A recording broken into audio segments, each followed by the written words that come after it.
Okay, so I just want to take a minute for you to look at the answers for the paired passage and how you are supposed to sort it.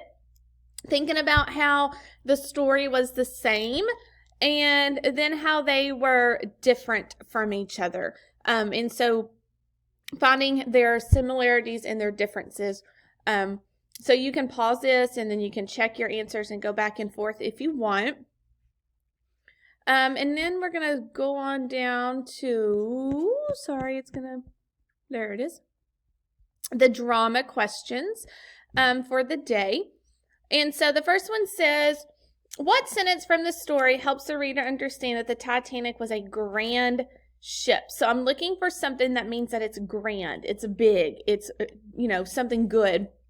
And so they say that third class on Titanic is equivalent to second class on any other vessel. So they're talking about how spectacular it is. And class means the quality of the things. Number 2, how does the scene 3 differ from scene 5? So I would have to go to scene 3, see what it's about, go to scene 5, what was it about? What are the differences? And the answer is D.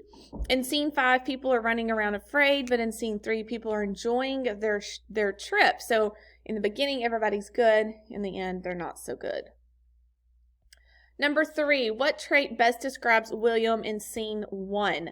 So you think about William in scene 1. Think about his character, some of the stage directions, and he is very hopeful based on the text evidence that was there. Number 4, what is the purpose of the italicized text after the heading in scene 1? So I think about the heading, I think about what are they telling me? And what I see there is that it is telling me about the setting of the scene and what it's happening and what it looks like. Looking at scene 1, what sentence best summarizes the mood? So the mood of the story is how people are feeling. How is it going? And C says, you will have great opportunities in America, William. And so that one kind of summarizes the mood of it because he's feeling hopeful. And so that sentence goes along with the word hopeful. Number 6, what can the reader conclude about the passengers of the Titanic? So what could we infer about them? And we could infer B, many were immigrants looking for a better life. They were trying to get somewhere and have that better life.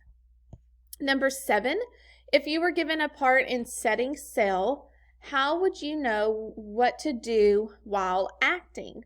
So how do we know how to act if we are reading a play? And we know the answer to that is D, the stage directions. They give me directions on how to act on the stage.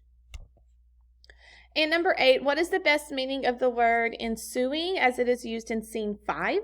So if we're not sure what ensuing means, we would need to look that up, and you would find in the dictionary that it meant spreading. B would be the answer.